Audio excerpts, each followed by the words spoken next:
Hello बच्चों, तो कैसे हो सब? बढ़िया एकदम। बच्चों, आज जो एक नए टॉपिक से हम लोग रूबरू होने वाले हैं, उस टॉपिक का नाम है रिलेटिव मोशन। बच्चों, ये बहुत ही ज्यादा इंपॉर्टेंट टॉपिक है काइनेमेटिक्स का।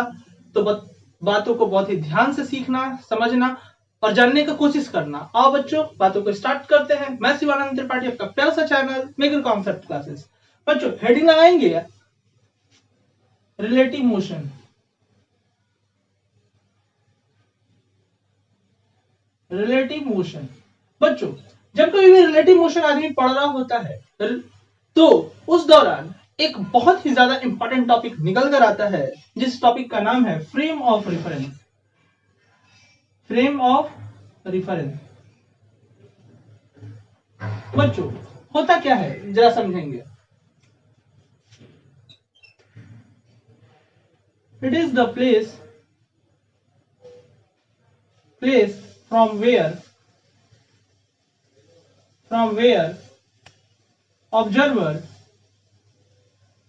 observer takes observation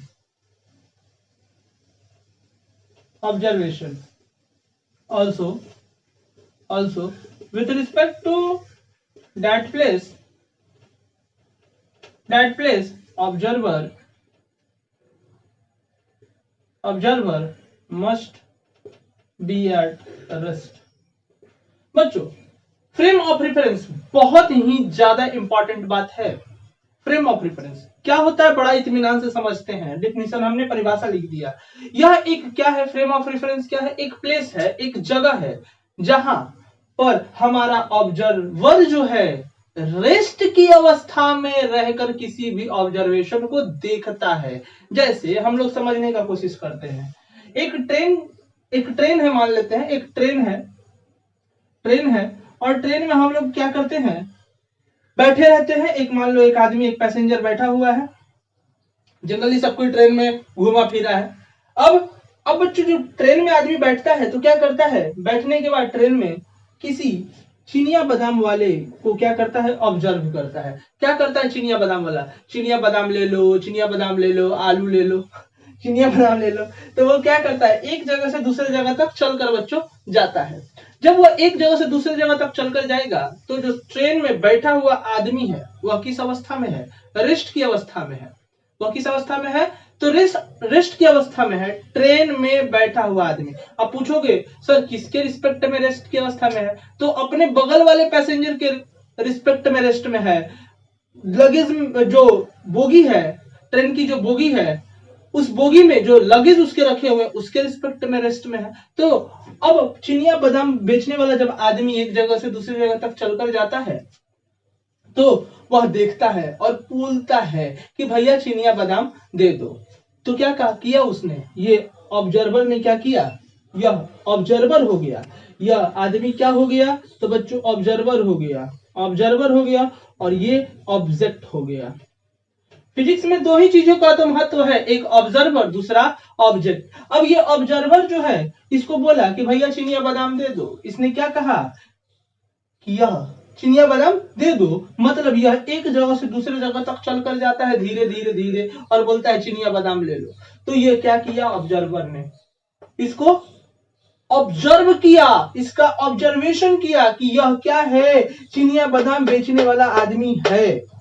जब यह चिनिया बादाम बेचने वाला आदमी है तो इसीलिए इसको क्या कहा गया, इसको क्या कहा गया, इस आदमी को क्या कहा गया, फ्रेम ऑफ रेफरेंस। मतलब वह आदमी जिस जगह पर बैठा हुआ था उस जगह को ही क्या कहा दिया गया, फ्रेम ऑफ रेफरेंस। अब बच्चों, जैसे ही यह आदमी, यह पर्सन ट्रेन के बोगी से निकलकर, मान लो ट्रेन रुका इस प्लेटफॉर्म पर और ट्रेन के बोगी से निकलकर और अपने प्लेटफॉर्म पे जो बैठने वाला जो जगह होता है उस पे जाकर बैठा, तो अब बोलेगा चिनिया बादाम बेचने वाले आदमी के बारे में, वो ऑब्जर्व करेगा, वो फिर से वही चल रहा है।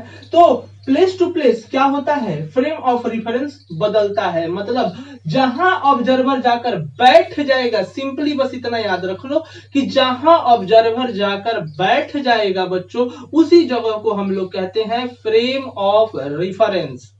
बात समझ में आ गया? अब अब बच्चों फ्रेम ऑफ रेफरेंस के बदलने पर हमारी बहुत सारी ऐसी क्वांटिटीज हैं जो क्या करती हैं, बदल जाती हैं। जैसे हमारा डिस्प्लेसमेंट बदल जाता है, वेलोसिटी बदल जाती है, एक्सीलरेशन बदल जाती है। अब बच्चे को समझ में नहीं आ रहा है कि सर फ्रेम ऑफ रेफरेंस के बदलने से कैसे बदल जाएगा हमारा पार्टिकल ऑब्जेक्ट का डिस्प्लेसमेंट, ऑब्जेक्ट का वेलोसिटी और ऑब्जेक्ट का एक्सीलरेशन। बच्चों बहुत ही ज्यादा इंपॉर्टेंट बात है। कैसे, तो जरा देखेंगे, यह आदमी जब ट्रेन के अंदर बैठा हुआ था तो यह आदमी ने इस चिनिया बादाम बेचने वाले आदमी का स्पीड ऑब्जर्व किया, कितना, मान लो वेलोसिटी ऑब्जर्व किया और बोला कि इस आदमी का 2 मीटर प्रति सेकेंड चाहे 2 किलोमीटर प्रति आवर के स्पीड से यह चल रहा था। चिनिया बादाम बेच रहा था 2 किलोमीटर प्रति आवर के स्पीड से। अब जैसे ही यह आदमी बाहर निकला, प्लेटफॉर्म आया, निकला और बाहर बैठा, अब बाहर बैठा और ये ट्रेन चली गई। ट्रेन 75 किलोमीटर प्रति घंटा के स्पीड से चली, मान लो। तो चाहे धीरे धीरे ट्रेन स्टार्ट होती है, स्पीड बदलती जाती है, 2, 5, 8, 10 ऐसे होते जाता है। तो ट्रेन की स्पीड बार बार बदलती चली गई। अब जैसे जैसे बदलती गई वैसे वैसे इस आदमी का ऑब्जर्वेशन करेगा, यह आदमी चिनिया बादाम बेचने वाले जब आदमी का ऑब्जर्वेशन करेगा तो क्या निकलेगा, उसका स्पीड बदल रहा है बार बार, क्योंकि ट्रेन का स्पीड बदल रहा है। फिर उस आदमी का स्पीड किसके बराबर हो जाएगा, ट्रेन के बराबर हो जाएगा। मतलब फ्रेम ऑफ रेफरेंस बदला, जगह बदला, आदमी के बैठने का जगह बदला, रेस्ट की अवस्था बदली। एक जगह रेस्ट में था, दूसरी जगह रेस्ट में जाकर फिर क्या किया, बैठ गया। तो तुरंत हमारे पार्टिकल का डिस्प्लेसमेंट बदल गया, वेलोसिटी बदल गया, एक्सीलरेशन, सब जज्बात उज्बात सब बदल गया। ठीक, यहां तक हम लोग समझ लिए बच्चों। तो हमारे पास इसी बात से फ्रेम ऑफ रेफरेंस के बदलने के अनुसार फ्रेम ऑफ रेफरेंस 2 क्वांटिटी में बढ़ जाता है। एक क्वांटिटी का नाम है फ्रेम डिपेंडेंट क्वांटिटी, डिपेंडेंट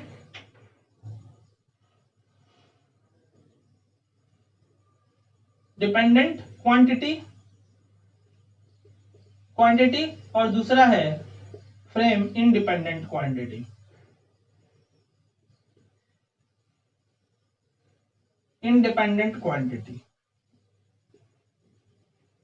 बच्चों फ्रेम डिपेंडेंट क्वांटिटी का मतलब क्या, फ्रेम ऑफ रेफरेंस बदला तो क्वांटिटी क्या हो जाए, फिजिकल क्वांटिटी क्या हो जाए, बदल जाए। और फ्रेम ऑफ रेफरेंस बदला लेकिन फिजिकल क्वांटिटी पे किसी भी प्रकार का असर प्रभाव नहीं पड़ा, तो वैसे क्वांटिटी को ही कैसा क्वांटिटी कहते हैं, फ्रेम इंडिपेंडेंट क्वांटिटी। समझ में आया। अब बच्चों फ्रेम डिपेंडेंट क्वांटिटी के कैटेगरी में आता है हमारा अपना, अभी बताया हमने कि डिस्प्लेसमेंट,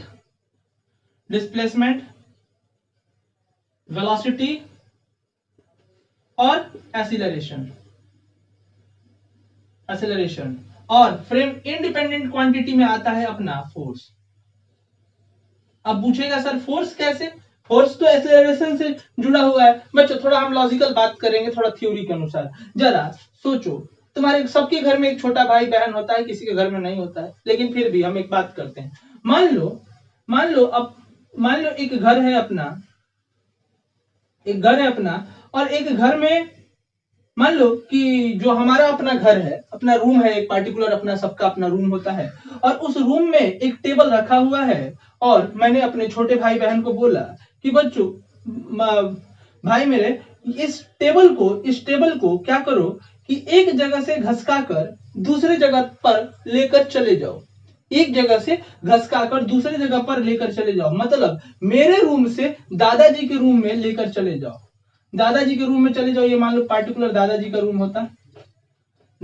रूम होता, और यहां से मेरे रूम से तुम घसका के इस रूम में लेके चले जाओ। क्या करेंगे कि, और उसको हिदायत दिया गया है लड़का को कि तुम 10 न्यूटन का ही फोर्स लगाना। कितने न्यूटन का फोर्स, 10 न्यूटन का फोर्स। अब जरा सुनो, हिदायत इसलिए दिया जा रहा है, हम बता रहे हैं 10 न्यूटन से ज्यादा भी हो सकता है, कम भी हो सकता है, एक लॉजिकल बात हम बता रहे हैं, पार्टिकुलर एक डाटा ले रहे हैं। इसी तरह से ऐसा कहा गया कि यह जो टेबल है वह 10 न्यूटन के कम से फोर्स से तुम्हारा हिल सकता नहीं है, एक जगह से दूसरी जगह तक जा सकता नहीं है, और लड़का के पास 10 से ज्यादा लगाने का औकात नहीं है। औकात नहीं है, जो तुम्हारा छोटा वाला भाई है या बड़ा वाला भाई जो भी है, तो उसके पास इससे ज्यादा लगाने का औकात नहीं है। तो क्या करना पड़ेगा? अब औकात भैया तो नहीं है, तो यहां से ठेलेगा, 10 न्यूटन के फोर्स से लेकर यहां तक जाएगा। अब तुम यहां पर बैठे हुए थे अपने रूम में, कुछ देरी के बाद दादाजी के रूम में बैठ गए जाके, मतलब फ्रेम ऑफ रेफरेंस बदला, तो ये जो टेबल का पे जो लगने वाला फोर्स है, जो बल है, क्या वो बदला? तुम्हारे रूम से अपने रूम से दादाजी के रूम में ले जाने में नहीं बदला सर। तो फोर्स कैसा क्वांटिटी हो गया हमारा? Frame independent quantity. बात समझ में आ गया बच्चों? अब जरा हम लोग रिलेटिव मोशन के बारे में समझेंगे। रिलेटिव मोशन क्या होता है? एक मोशन दूसरे के रिस्पेक्ट में। मोशन तो होगा, रिलेटिव का मतलब क्या होता है? संबंध। किसका संबंध? मोशन के साथ संबंध। एक का मोशन दूसरे के साथ। अभी मैंने बोला ट्रेन में बैठा हुआ आदमी का संबंध, जो मोशन है, रिलेटिव मोशन है, वह बाहर किसी पेड़ के रिस्पेक्ट में वह मोशन में है, लेकिन वही अंदर किसी लगेज में कोई पार्टिकल है, या बोगी में कोई लगेज है, या फिर कोई सामने वाला आदमी है, तो उसके रिस्पेक्ट में यह क्या हो जाएगा? मोशन में हो जाएगा, वह रेस्ट में हो जाएगा। सॉरी, कौन ऑब्जर्वर क्या हो जाएगा? मोशन में हो जाएगा। अब बच्चों जरा हम लोग यहां से रिलेटिव मोशन के कॉन्सेप्ट को जरा सीखने का प्रयत्न करते हैं, कोशिश करते हैं। ये मान लो ये ट्रॉली होता बच्चों, ये मान लो ट्रॉली होता, और ट्रॉली पे दो आदमी खड़े होते हैं, ये एक आदमी और एक ये दूसरा आदमी। इस आदमी का नाम ए होता, इस आदमी का नाम बी होता। एक पार्टिकल पी होता, जो पी पॉइंट से एक पार्टिकल, मान लो पी होता, पी नाम का पार्टिकल होता, जो सी पोजीशन से चलकर उड़कर हम मानते हैं कि डी पोजीशन पे चला जाता है। ऐसे उड़ते हुए ऐसे चला जाता है। सी से कहां तक चला जाता? पार्टिकल डी पर उड़ते हुए चले जाता। ठीक है। अब यह जो आदमी है, ए आदमी जो है, ए पोजीशन पे जो आदमी खड़ा है, वह किस अवस्था में है? तो रेस्ट की अवस्था में है। मैंने पहले ही बोला है, जब कभी भी रिलेटिव मोशन होगा, एक बात याद रखना, एक का मोशन दूसरे के रिस्पेक्ट में होगा। लेकिन याद रखना, ऑब्जर्वर हमेशा जब कभी भी रिलेटिव मोशन हम लोग कर रहे होंगे, तो ऑब्जर्वर को छेड़छाड़ नहीं करेंगे। ऑब्जर्वर भैया तुम रेस्ट में रहो, ऑब्जर्वर के साथ कुछ नहीं करना है, कुछ चेंज ही नहीं करना। ऑब्जर्वर ऑलवेज किस में रहेगा? तो रेस्ट की अवस्था में ही रहेगा। उसको चेंज नहीं करना है, उसको बदलना नहीं है। लेकिन बदलेगा कौन? ऑब्जेक्ट बदलेगा। यह आदमी किस अवस्था में है? रेस्ट की अवस्था में है। अब वो पूछा जाएगा कि यह यहां से इसका पोजीशन वेक्टर, और पार्टिकल उड़ के जब यहां से यहां तक गया तो इसका पोजीशन वेक्टर। मैंने बोला इसका position vector r a c होता, और इसका position vector r a d होता। ठीक है। बी बी किसमें है? रेस्ट की अवस्था में। बी भी चल नहीं रहा है, तो इसका पोजीशन वेक्टर इसके रिस्पेक्ट में आर बी सी होता, और इसके रिस्पेक्ट में आर बी डी होता। लेकिन यह डिस्प्लेसमेंट पार्टिकल का दोनों के लिए सी डी डिस्प्लेसमेंट जो होता, सी डी वेक्टर जो होता, वह सेम होता। तो अगर हमको पोजीशन वेक्टर बताना है, जरा हम लोग देखेंगे, तो आर ए सी जो है हमारा, आर ए सी जो है हमारा, क्या बराबर है आर बी डी के? नहीं सर, नहीं बराबर है। क्या हमारा, एक बात और करेंगे, आर ए डी जो है वह बराबर है हमारा आर बी सी के? नहीं सर, नहीं बराबर है, क्योंकि पोजीशन तो कुछ भी हो सकता है, दूरी हम लोग थोड़ी ना जानते हैं कि कौन सेम है नहीं है। लेकिन अगर हम लोग बात करेंगे आर सी डी के बारे में, तो आर सी डी क्या होगा? R a c, r a c sorry r a d minus क्या होता? R a c. ठीक है। और आर फिर सी डी, ये भी तो निकाल सकता है कोई लड़का, कह सकता है कि सर आर बीसी में से r sorry sir r BD में से सर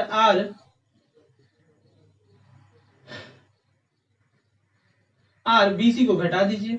ये भी तो हो सकता है, एलएचएस एलएचएस सेम है तो आरएचएस आरएचएस क्या होगा, सेम होगा कि नहीं होगा। तो पार्टिकल का डिस्प्लेसमेंट ऑलवेज क्या होगा, सेम बना रहेगा तब तक जब तक ऑब्जर्वर रेस्ट में बना हुआ है। अब जरा ध्यान से लॉजिकल बात सोचने का प्रयत्न करो, जरा डे टू डे लाइफ से रिलेट करने का कोशिश करते हैं। एक आदमी बैठा हुआ है, बगल में दूसरा आदमी बैठा हुआ है ट्रेन में, सेम बोगी में, सेम बेंच पर सामने से एक चिनिया बादाम बेचने वाला जाएगा। उन दोनों के लिए उसका पोजीशन वेक्टर सेम रहे या डिफरेंट, सेम रहेगा।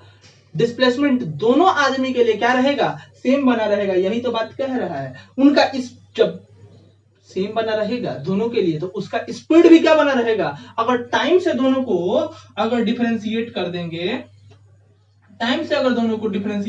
मतलब आर ए डी जो है वह माइनस आर ए सी जो है वह बराबर होगा r b d minus r b c के, यही ना। और बराबर किसके होगा, डिस्प्लेसमेंट के, डिस्प्लेसमेंट एस। और पार्टिकल की वेलोसिटी, यहां तक कि पार्टिकल की वेलोसिटी भी बच्चों क्या होगी, सेम बनी रहेगी। क्या बनी रहेगी, सेम बनी रहेगी। पार्टिकल की डिस्प्लेसमेंट जो है वह अगर टाइम से अगर सिर्फ डिफरेंशिएट कर देते हैं, टाइम से डिवाइड कर देते हैं सिर्फ, तो पार्टिकल की जो वेलोसिटी है वो अभी क्या रहेगी, दोनों के लिए सेम बनी रहेगी, सेम बनी रहेगी। अब पार्टिकल की वेलोसिटी ही नहीं, ये तो मान लो वेलोसिटी हो गया, हमने यहाँ पे VAD लिख दिया, VAD माइनस VAC बराबर VBD माइनस VBC। बच्चों पार्टिकल की वेलोसिटी ही नहीं, ये तो वेलोसिटी ही नहीं, पार्टिकल की एक्सीलरेशन, टाइम के साथ अगर इसको भाग दे वेलोसिटी को, तो फिर उसकी एक्सीलरेशन भी क्या रहेगी, सेम बनी रहेगी एकदम। तो पूछोगे सर कब डिफरेंट बनेगी, जैसे ही वह ऑब्जर्वर ट्रेन से निकलकर बाहर गया और दूसरा उसी स्थान पर बैठा रहा, तो दोनों के लिए उस पार्टिकुलर चिनिया बादाम बेचने वाले आदमी के लिए दोनों का वेलोसिटी अलग अलग हो जाएगा। जैसे ही वो प्लेटफॉर्म पर गया और ट्रेन चली, आदमी दूसरा बगल वाला बैठा हुआ था, दोनों के लिए वेलोसिटी क्या हो जाएगी, तुरंत डिफरेंट हो जाएगी, एक्सीलरेशन डिफरेंट हो जाएगी, क्योंकि हमारा जो वेलोसिटी है, डिस्प्लेसमेंट है और एक्सीलरेशन है, यह फ्रेम डिपेंडेंट क्वांटिटीज है। बात समझ में आ गया बच्चों, यही हमारा रिलेटिव वेलोसिटी का कॉन्सेप्ट है।